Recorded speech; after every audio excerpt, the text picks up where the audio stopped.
evening. I'm Dr. Fred Rouse, the Real Money Doctor, and it's currently Tuesday, just a few minutes before 7 on July the 7th. And I want to touch base today on the events that really affect the way you get, protect, and enjoy your money, your life, and your retirement. Now, the question for today is, what's in the future? And I'll get to that in just a few minutes. But the way we start every day, since we've started doing these, is touch base on the current number of COVID cases, because again, that's the single biggest thing that's affecting everything at this point in time for just about everybody. Right now, the current number of cases is 2,981,000 cases in the U.S. That's up almost 70,000 cases since yesterday. Numbers keep going off the wall. The deaths right now are at 131,248. That's another 1,100 people died since yesterday. 1,100 people died since yesterday. And New York State is still number one with numbers of cases right now, 398,000 cases. They're up basically 588 cases since yesterday. So their numbers are tapering down some, but things are not right all over the place. Their deaths right now are at 32,240. So they've had 21 people who died since yesterday overnight, basically. That's a real big improvement, and a lot of states will be happy with that. But again, it's still 21 people have lost their lives in New York State just overnight, and friends, families, co-workers, these people are affected. Okay? If you're one of those people who lost a loved one, you're affected. It has a big strain on you. And chances are it's been straining on you for a while, because most likely they just didn't die overnight.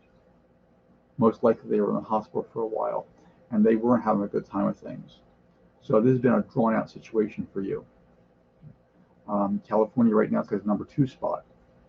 They got the second highest number of cases, 276,000 cases. They had another 11,000 cases overnight. They're right now at 64, almost 6,500 people have died. Another 110 people have died in California just overnight. Again, big number, big change for them. They thought they had this under control at one point in time, but things got out of hand quickly. Florida is the number 3 spot. Texas is at number 4. Florida and Texas both have moved up this week. They weren't there, they were down the line further.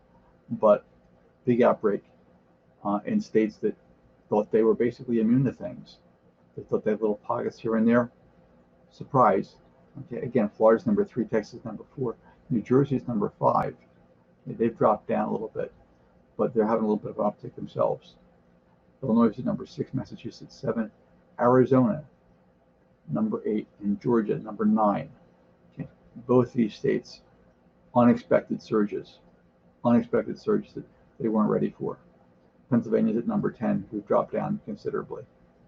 Now, the coronavirus cases are rising in parts of the U.S. Some states are still lifting restrictions.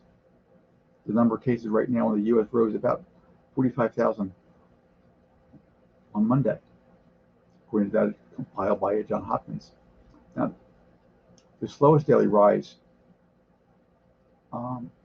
since June 29, but public health experts just caution that the figures don't really necessarily mean the infection rate is slowing. Fewer tests take place over the weekends, while some coronavirus infections that are detected might not really be reported until early the following day, the following work week.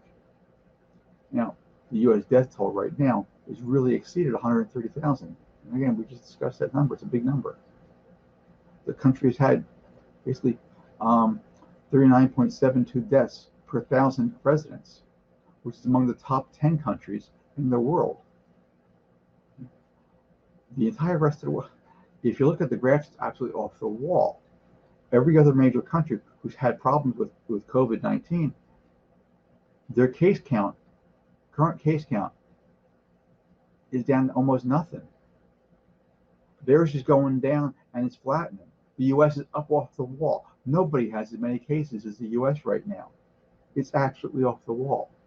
Something to think about. Now, right now, the hospitals across the southern, the Sun Belt basically continue to be inundated with COVID cases. Arizona, Okay, reporting a new high of more than 3,300 cases yesterday. The state also reported nearly 870 COVID patients that were intensive care. The day after it said that their ICU units were 89% capacity. So they're starting to sweat a little bit. Originally, New York State, everybody was poo-pooing Cuomo because he needed all these ventilators. Well, the projections were terrible. New York State went to a major shutdown because they were worried they're going to overwhelm their healthcare system. Their healthcare workers were burned out, big time burned out, responding to everybody. They got through things. Now, other parts of the country are starting to see this. Nowhere near as bad as New York, but it's pretty bad because these people just weren't ready for this. Now, on Monday, it was the 28th day in a row that the country's rolling 7-day average for new cases shattered the previous records, although a number of deaths has really remained relatively stable. Alabama, California, Georgia, North Carolina, South Carolina, and Texas were among the states that reported unprecedented numbers of hospitalizations. And you can't get away with that one. Okay, you can say that testing is whatever testing is. Again, we can disagree on that one. More testing doesn't mean more cases. More testing means you've unveiled what's already there. But hospitalizations, okay, those are real numbers. I don't care how you the books there. Hospitalizations are real numbers. How many people were admitted to the hospital? How many people are in ICUs? How many people are on vents? Can't change those numbers. Now, parts of New York State, including Westchester County, will enter their fourth phase of reopening, basically today.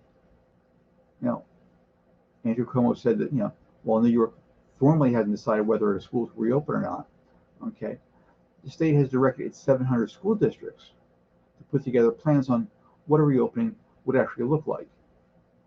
Now, New York City Mayor Bill de Blasio said the city will vote on a plan in which 3,000 city-regulated child daycare centers will reopen as early as next week. In Florida, Governor Ron DeSantis attributed the rising number of infections there to the increased testing. He needs to wake up to the news here. He's a little off the wall for some reason. I don't know why. His belief system just isn't going along with the reality of the world that happens to be where he lives in right now. Miami-Dade County Mayor Carlos Jimenez, was going to roll back the area's reopening on gyms, but changed his mind on that one. However, restaurants are still limited to service, to takeout, and delivery starting on Wednesday. Now, office buildings, retailers, and grooming services will remain open.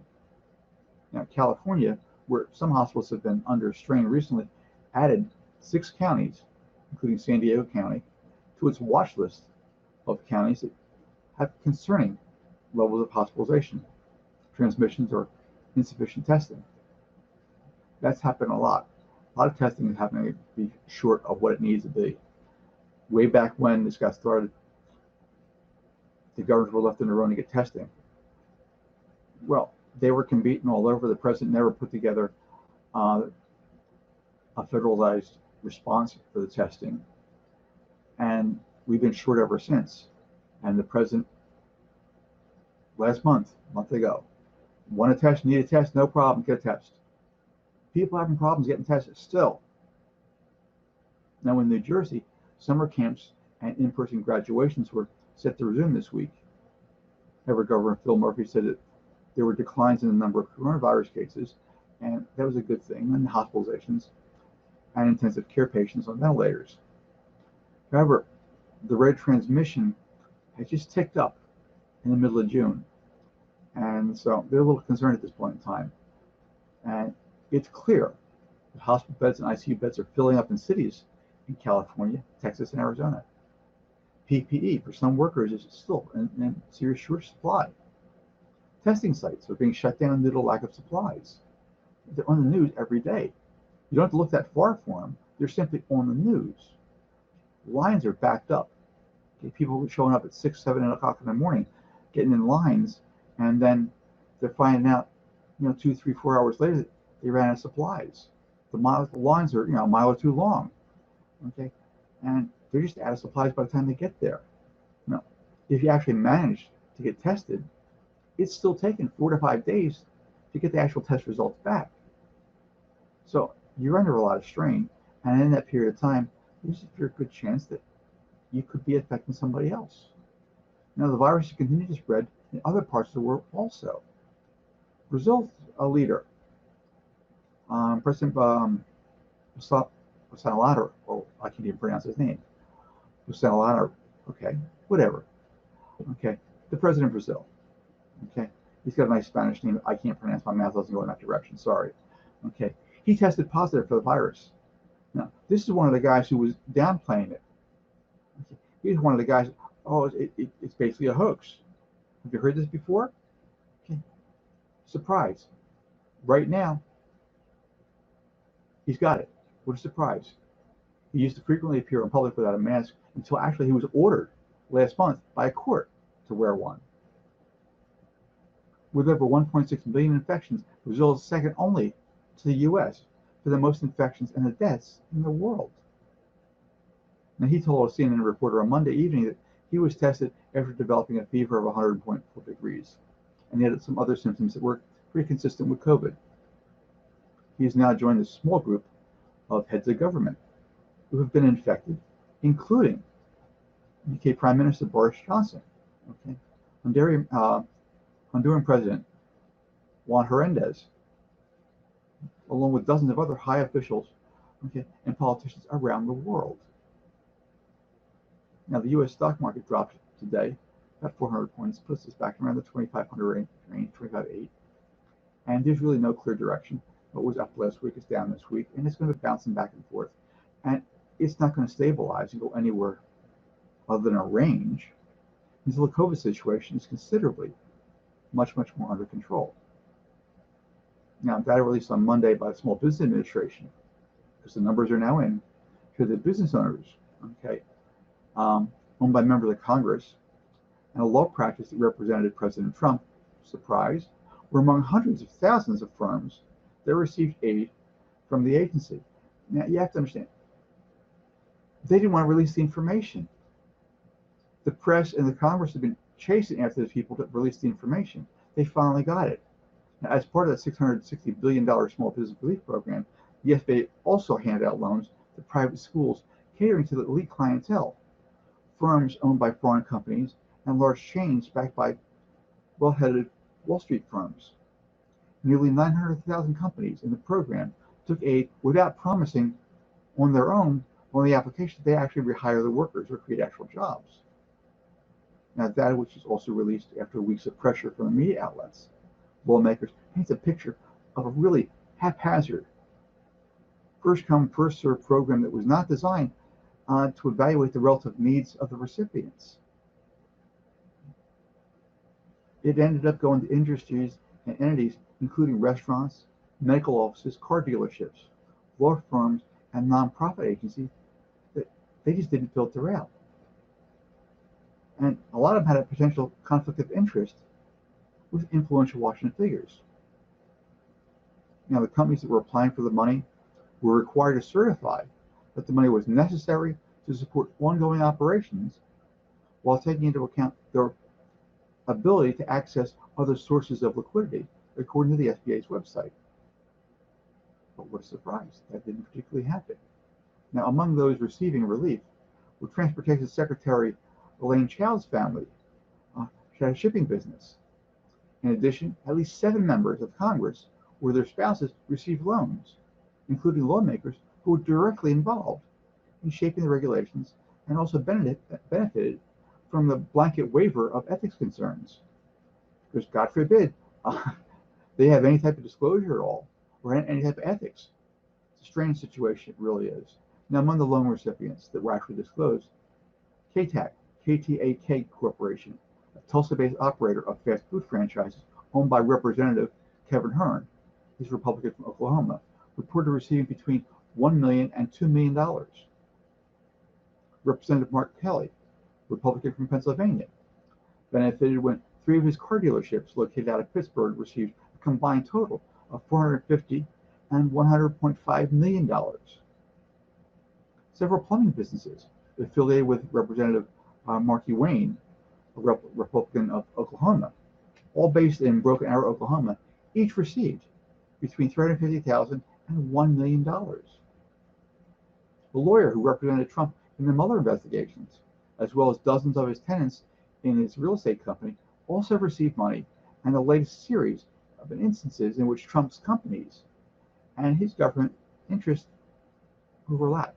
What a surprise. And at 40 Wall Street, an office building where Trump actually owns in Lower Manhattan, 22 companies received loans for a combined at least $16.6 million. Recipients included the pro-Israel group Hadassah, the Girl Scout Council of Greater New York, and an engineering consulting firm, according to the data. Now, Tree of Faith, a restaurant corp, which operates Jean George's restaurant at the Trump International Hotel in Central Park West, got between $2 million and $5 million.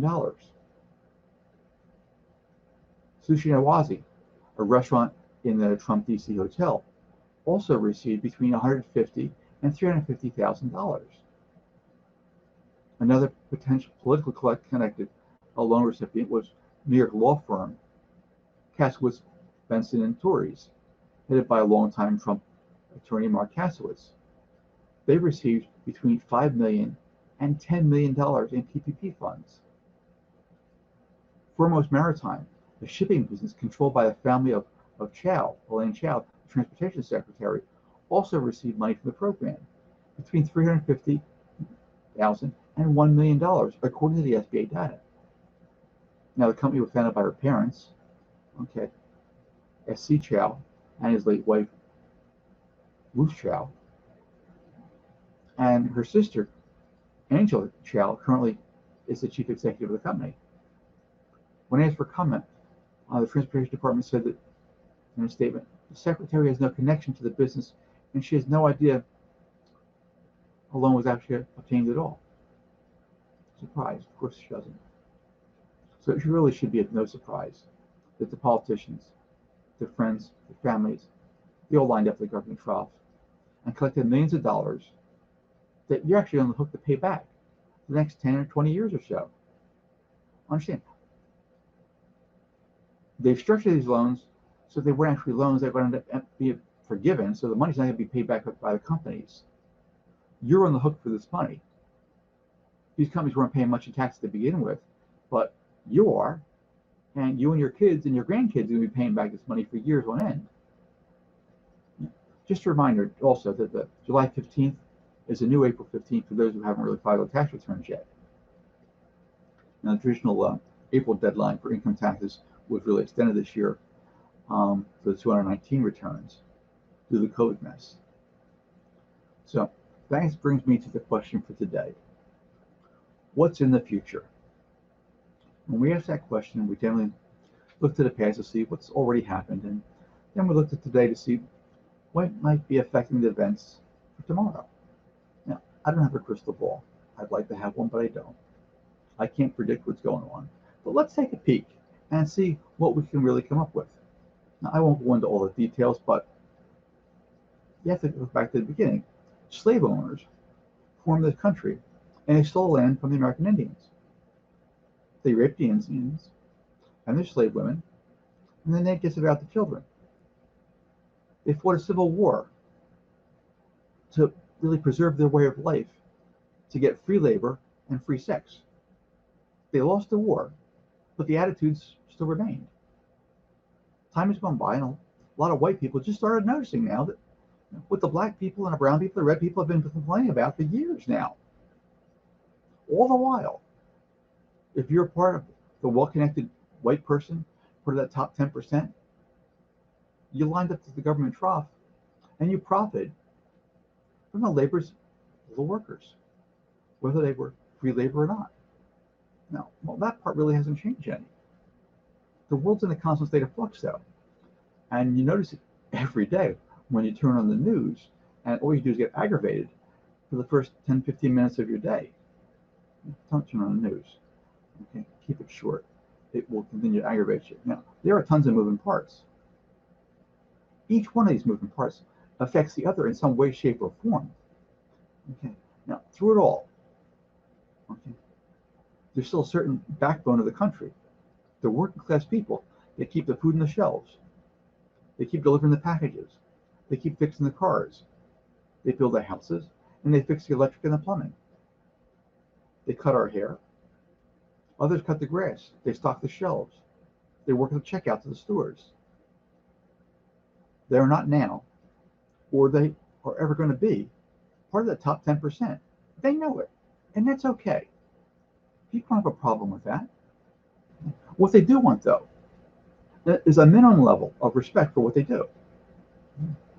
They want a reasonable wage for their work. They want to be able to take care of their friends and their families and be able to retire with a certain level of dignity and a lifestyle that's not going to put them in poverty. They want to be able to retire and not have to worry about, are they going to really run out of money 10 to 15 years before they actually die? So what's in the future? I really don't know.